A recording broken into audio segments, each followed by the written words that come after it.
On a tous eu des enseignants qui ont cru en nous et qui ont peut-être suscité notre vocation. Certains sont devenus nos auteurs.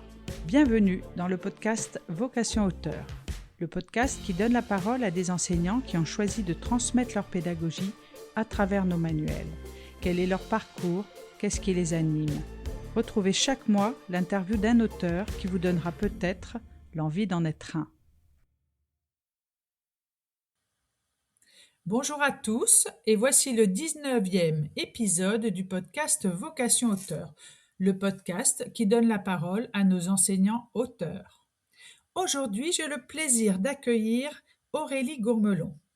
Aurélie a enseigné pendant 15 ans en maternelle et en élémentaire et est aujourd'hui conseillère pédagogique dans l'Académie de Versailles.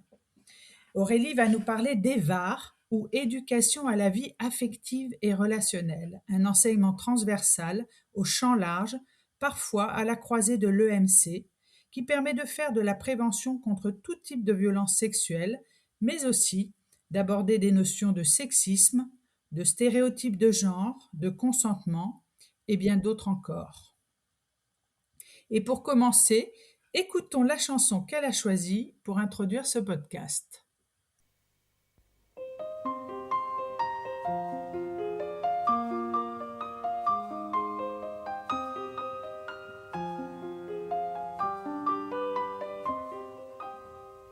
À m'asseoir sur un banc, 5 minutes avec toi, et regarder les gens tant qu'il y en a.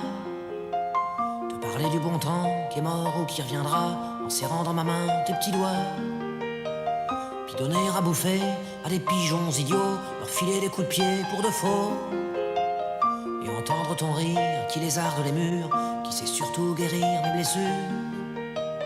Te raconter un peu comment j'étais minot, les bons becs fabuleux.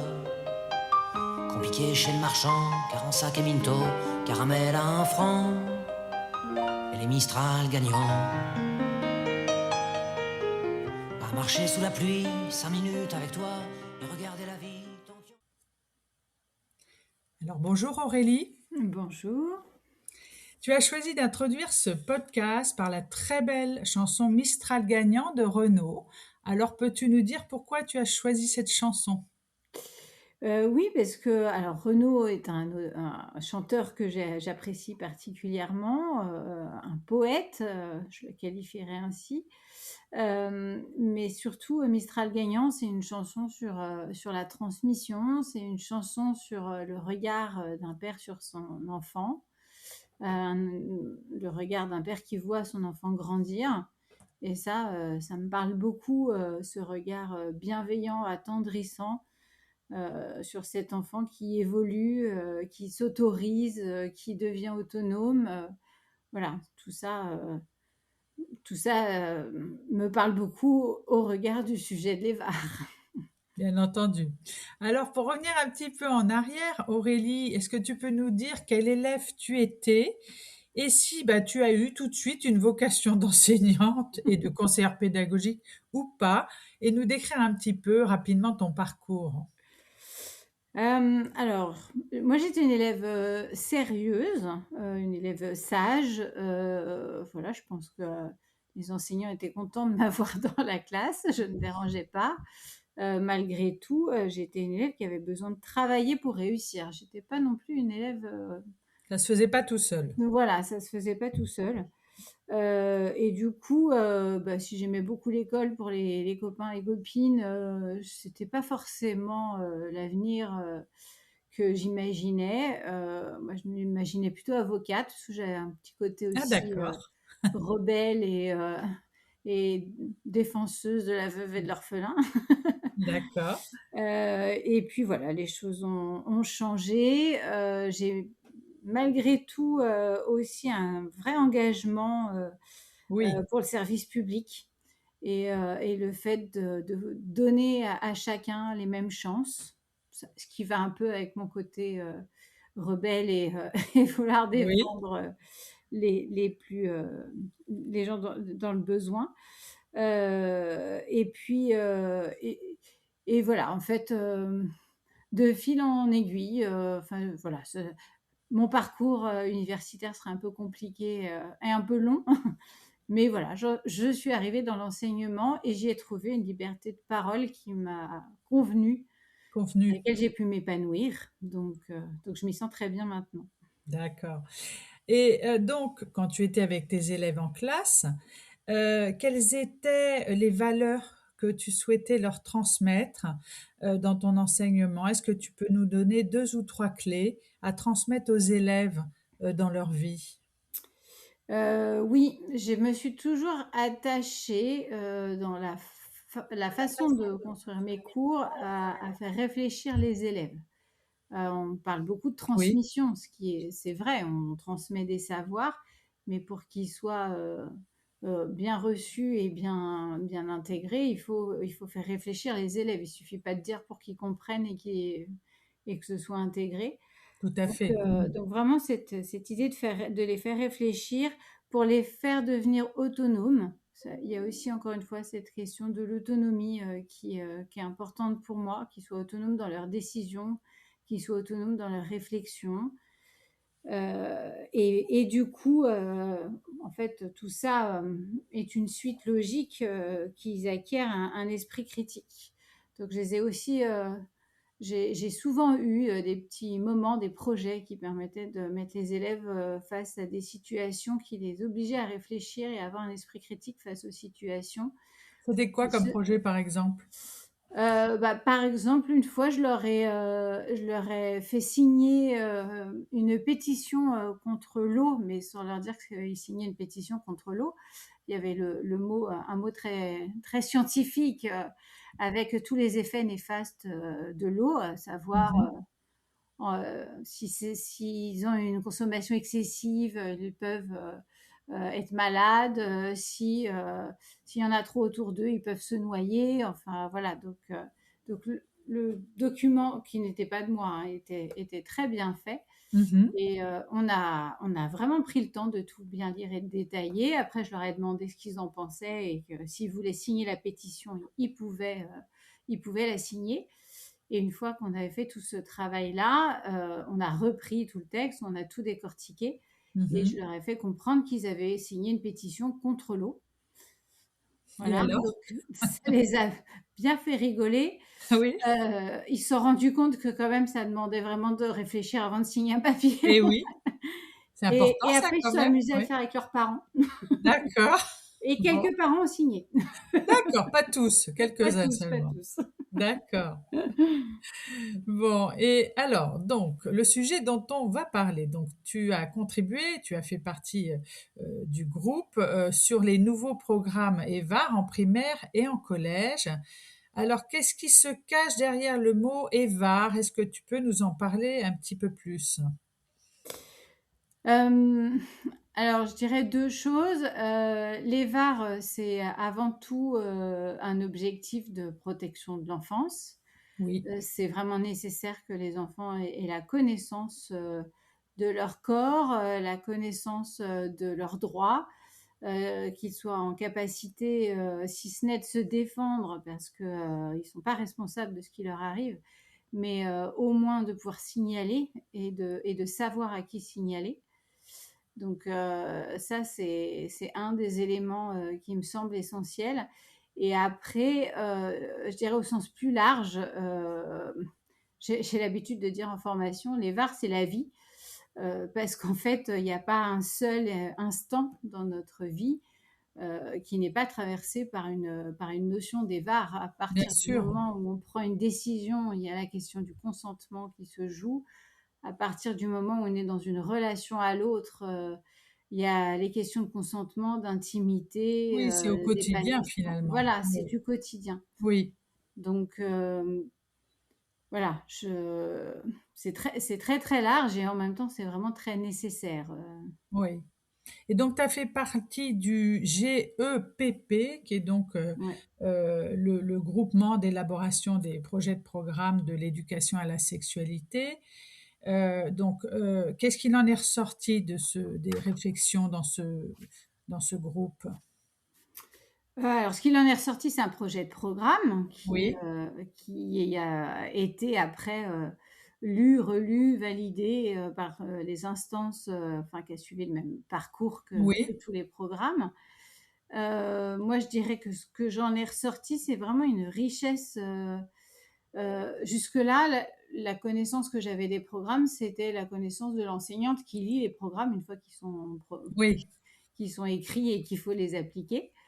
Et là, c'était très intéressant de faire le travail inverse, de réfléchir, d'autant plus que c'était des nouveaux programmes, qu'il n'y avait pas de programme existant. Donc, on est vraiment parti d'une page partie blanche. de zéro, oui. Donc, voilà, donc vraiment cette question de par quoi on commence, comment on organise. Une fois qu'on a organisé, bah, quel mot on emploie, de se rendre compte à quel point chaque mot est réfléchi, chaque mot est pesé, les propositions qu'on fait. En tant que conseillère pédagogique, il y a aussi un aspect très frustrant parce que il faut écrire, mais c'est un programme, c'est pas un plan de formation.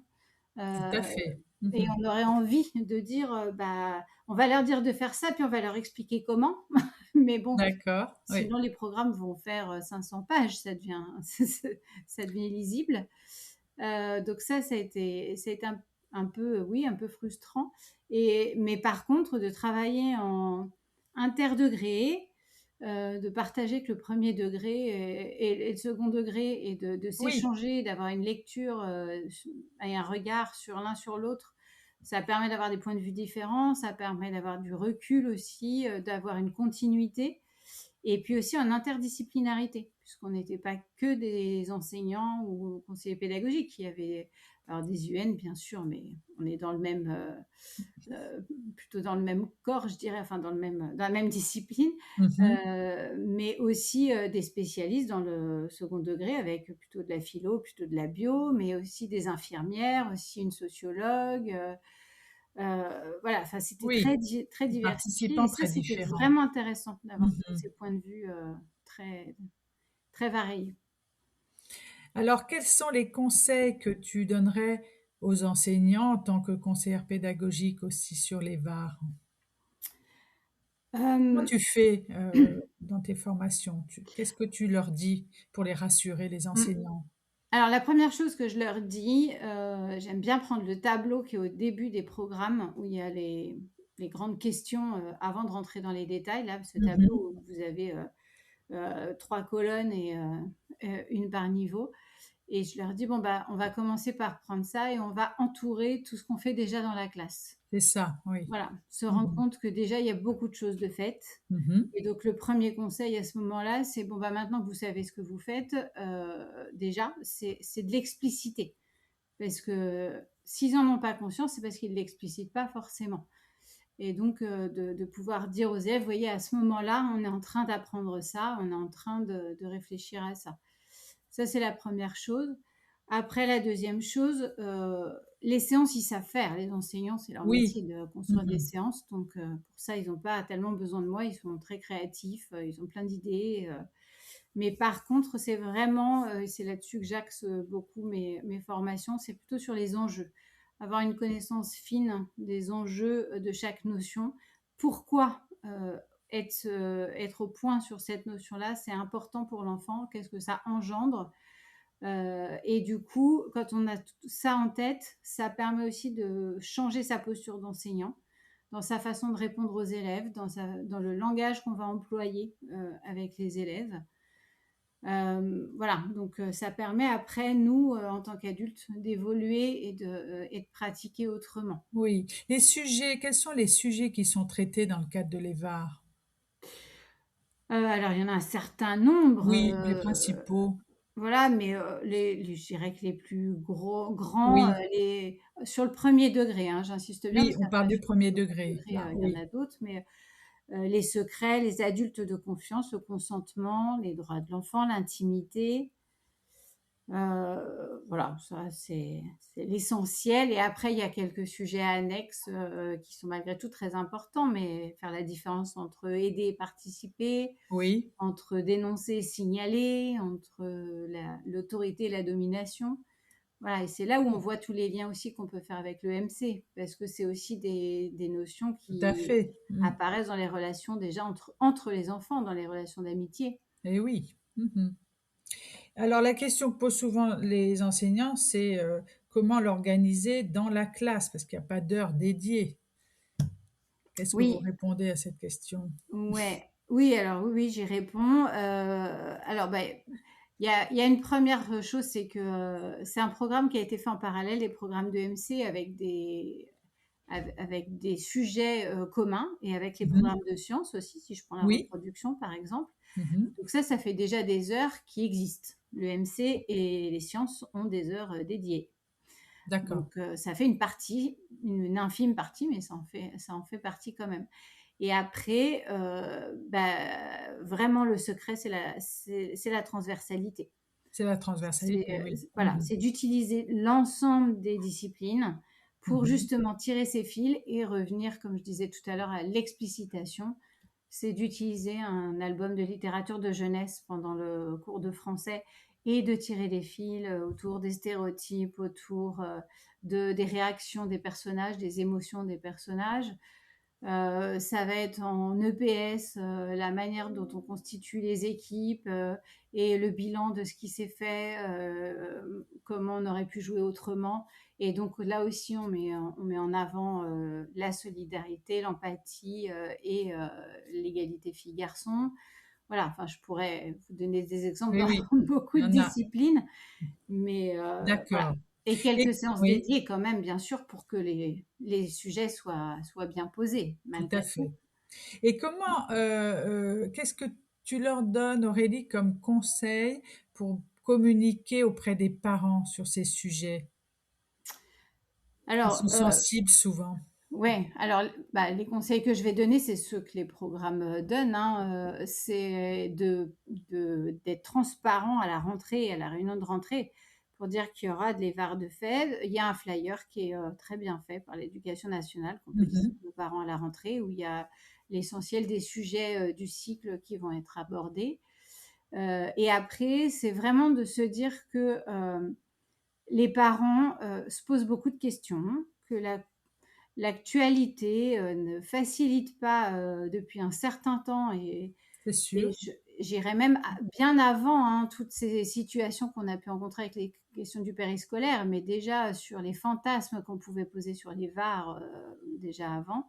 Mmh. Donc se mettre à la place des parents et se dire que quand on entend tout ça et qu'on ne sait pas comment ça se passe à l'école, bah, on a quand même de bonnes raisons d'être inquiet. D'être inquiet, j'imagine. Donc, de la pédagogie, écouter les parents, leur demander ce qui les inquiète, répondre à leurs questions et pour l'avoir fait un certain nombre de fois, hein, recevoir des parents inquiets et expliquer, en fait, moi, à chaque fois, Souvent, ça dédramatise. Mmh. c'est redescendu vraiment, mais comme un soufflet, quoi. Eh Enfin, oui. Mmh. quand on leur dit, mais enfin voilà, si je prends l'exemple de la masturbation, comme si on allait apprendre aux enfants à se masturber à l'école, mais il suffit de sortir les programmes et de leur demander où est-ce qu'ils ont lu ça. Comme ils ne le trouveront pas, on est assez vite tranquille sur le sujet. D'accord.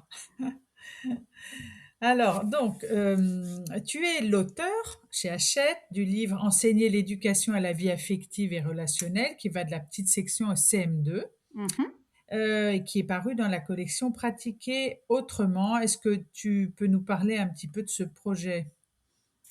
Oui, alors c'est un projet qui a commencé déjà, je dirais en 2020, Oui. 21-22, puisque j'ai proposé un premier projet à Hachette à ce moment-là qui a donné lieu à un livre qui est sorti en 2023, qui s'appelait Aborder l'éducation à la sexualité. Tout ça, c'était avant les programmes, mais c'était déjà un sujet qui me tenait à cœur Oui. et un sujet sur lequel je formais déjà à l'époque. Et puis, et qui était déjà un peu dans la même organisation, à savoir une partie vraiment pour répondre aux questions des enseignants et une partie pour leur proposer des pistes de mise en œuvre. Donc là, on a gardé Même ces deux principe. parties, Mmh. voilà, ce même principe, sauf que depuis, moi, j'ai rencontré encore beaucoup de nouveaux enseignants tout au long de mes formations. J'ai continué à tester, puisque tout ce qui est proposé en piste de travail, je les ai testés en classe. Donc, j'ai continué à tester des choses et à faire de nouvelles choses.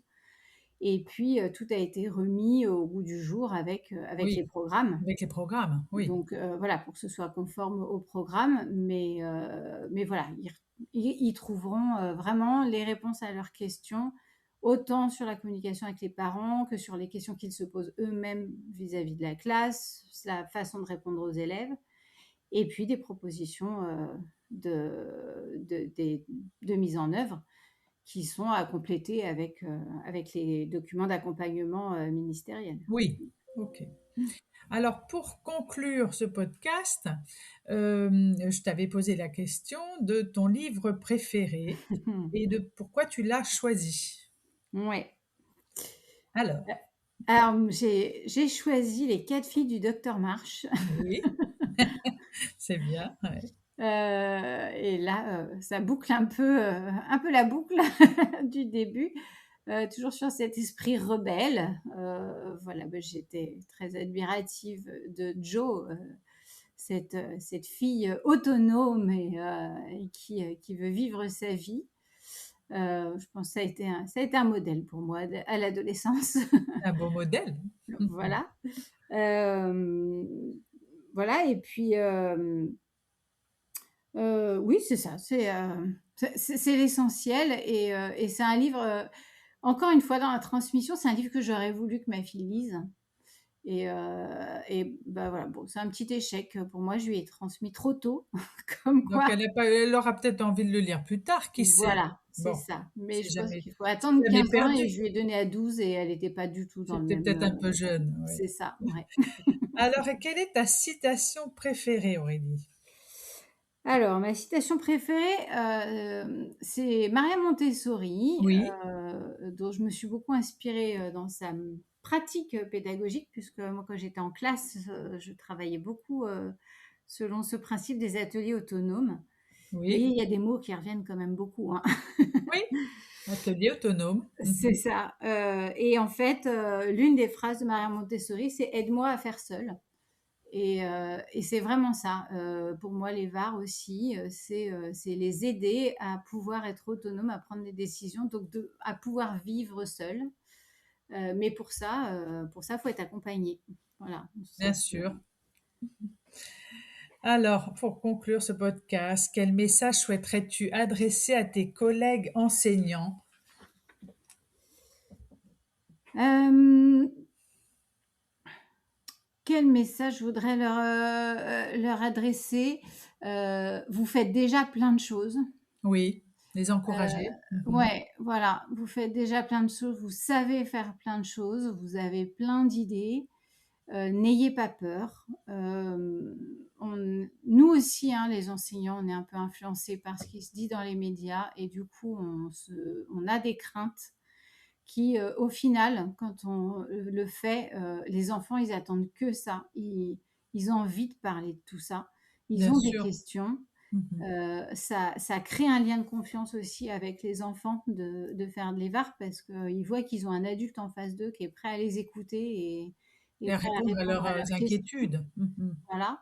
Ça leur fait un espace de parole, d'écoute différent et complémentaire de la famille et c'est essentiel pour les enfants C'est d'avoir essentiel, tout à fait. plusieurs espaces de parole. Donc vraiment, enfin moi je vois les VAR comme quelque chose de joyeux, d'agréable oui, une vraie relation, une complicité qu'on peut mettre en place avec les élèves.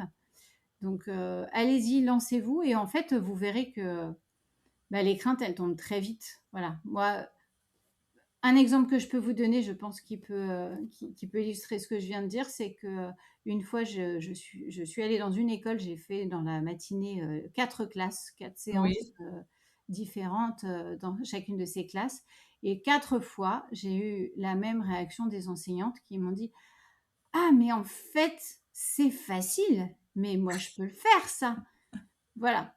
d'accord. Voilà, il suffisait de leur montrer, enfin, je pense qu'elles s'imaginaient quelque chose Beaucoup plus d'énorme compliqué. Mhm. et voilà. Et après, en Donc, on fait, va c'est finir facile. là-dessus. C'est facile, lancez-vous. C'est Voilà, ça, votre ouais. message. Donc, merci Aurélie, vraiment pour cet entretien très riche et utile. Et pour les enseignants qui ont aimé cet épisode, eh bien, n'hésitez pas à liker. Au revoir. Bonne Au fin de revoir. journée.